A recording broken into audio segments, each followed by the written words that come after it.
Hey everyone, Adrian here and welcome to Wild Bush and Grit. Today in this video I want to talk to you about my Marlin 1895, the Marvelous in 4570, so also known as the Mighty, aka Chuck Norris, Thunderous, Persuasive, the Authoritative, and my personal favorite, the Non-Negotiator 4570. One thing I need to mention, the rifle is empty, there is nothing in the chamber, okay? Now, what makes this rifle fantastic, and I'm sure you felt it from the get-go, this is a complete biased review of this rifle.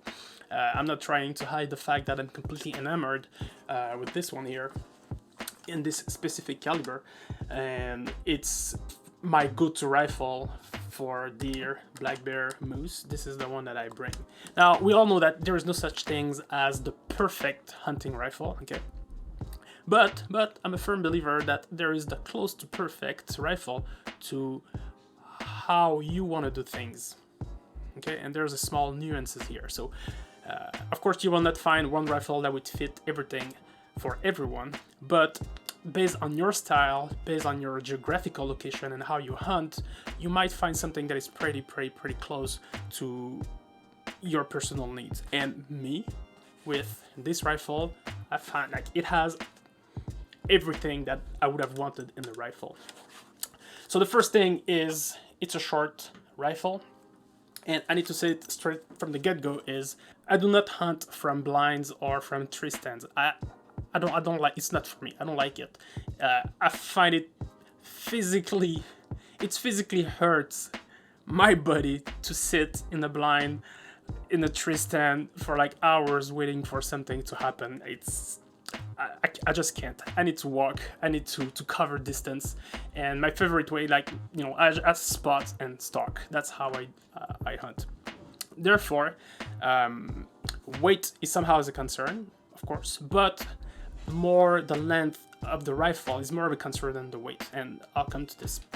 So when it comes to the length of the barrel, this is an 18.5 inch barrel, and to me this is perfect. You know, here in Quebec, where I hunt mostly, it's very thick brushes, and you want something compact enough to go through the wood, make as little noise as possible, not being snagged on branches and stuff.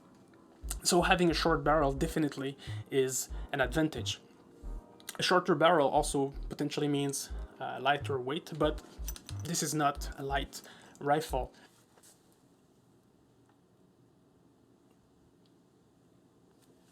So this is not a light rifle per se, like in this configuration with the scope.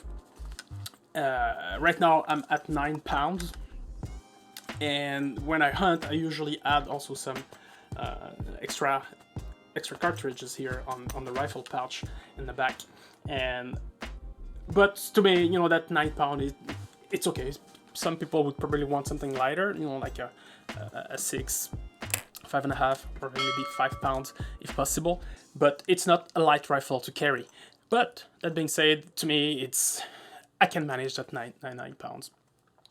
And usually, you know, I cover lots of ground when I'm during my hunts. I usually, on an average, I can do 5 to 10 kilometers a day easily. With you know, with all the gear, and I go slow in the wood, you know, until I find something, I get something. Now, how, of course, you know, if you know the Marlin GBL, you see from the get-go, it's not stock from the factory. I did some modifications to it.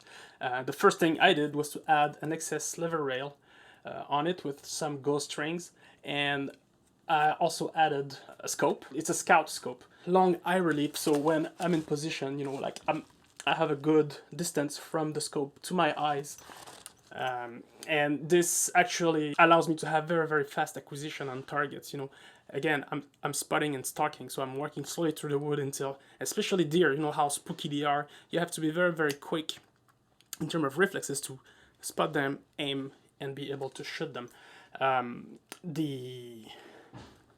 This configuration allows me to actually quickly shoulder, keeping my eyes open, and when I'm ready to shoot, this is where I'm switching my peripheral vision to my looking through the scope and then like making the shots.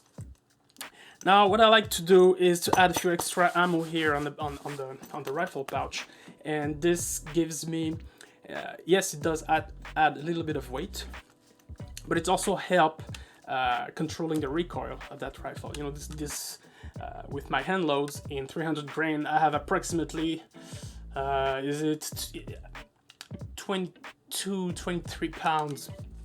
I can double check the numbers of recoil. You know, and adding a little bit of weight, actually, you'd be surprised of how little weight you can add to the rifle. Makes a huge difference in terms of felt recoil.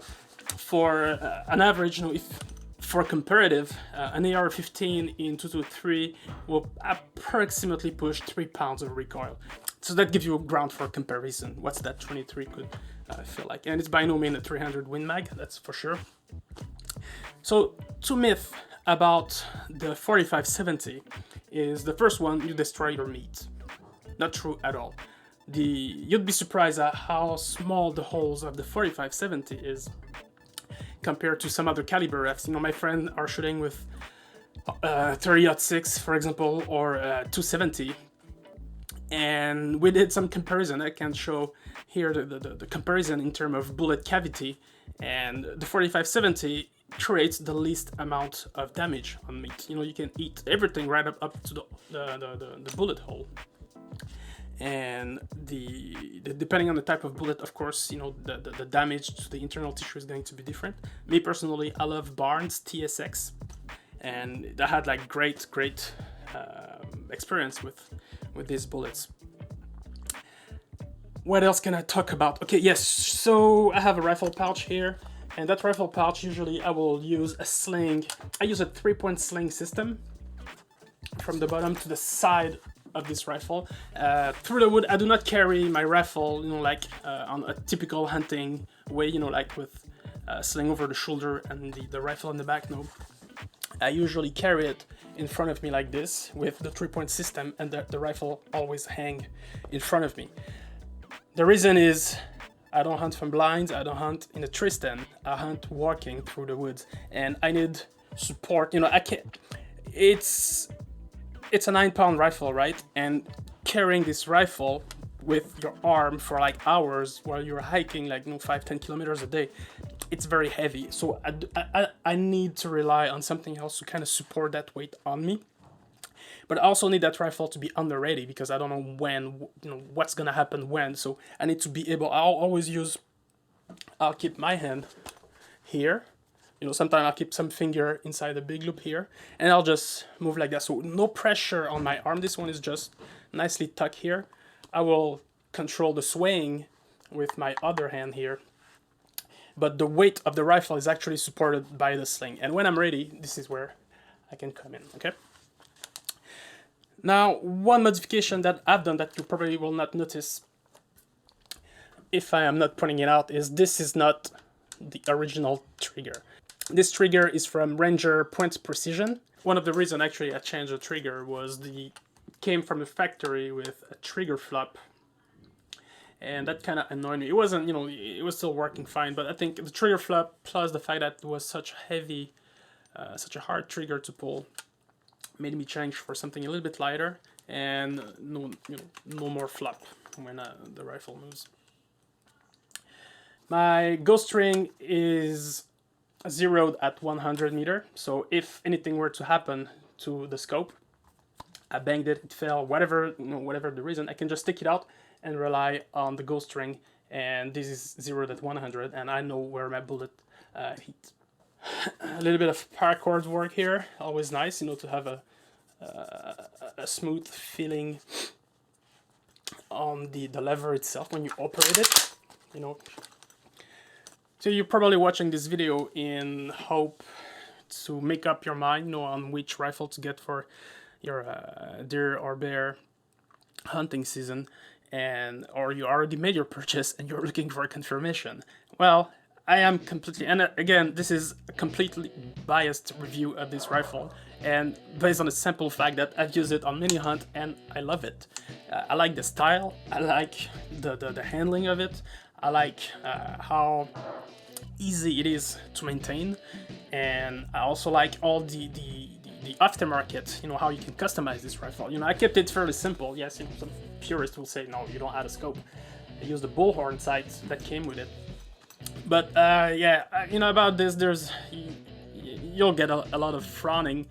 You know, I believe if the cowboys of the 19th century had the plethora of sights and red dots and whatnot we have today, I'm pretty sure they would be using those instead of the bullhorn sight that they had back then, so I'm pretty sure. Oh, did you know that this rifle is also T-Rex rated? Don't believe me? You can go on the Marlin website. This is what they recommend if you're going T-Rex hunting. The second myth about the Marlins is they're not great, they don't have great accuracy. Not true at all. And in fact, with my hand loads, that trigger modification that I did, I do easily sub-MOA groups at the range 100 meter, easy, all day. I was surprised myself to do that because of that popular belief of, you know, that they're not super accurate and you cannot do like long range shot during hunting. And with a few modification and a few adjustment, I was like, you know, doing this 0.5 inch group at 100. I was like, okay, this is great. This is more than, you know, I was hoping for. Like at best, I was expecting 2 inches group from such a short barrel and in this caliber specifically. In summary, what makes it great? It's compact, 18.5 barrel. It packs lots of power, 4570. You know, that's it will bring down anything in North America and probably anywhere else. Yeah, anywhere else. Thank you so much for watching this video. If you liked it, please, you know what to do. Consider subscribing as well if you're the outdoor type, like hunting, fishing. You know, my channel focus exclusively on outdoor endeavor and DIY stuff. That's what I like to do. So yeah, consider subscribing, and I'll see you in the next video. Bye bye. See ya.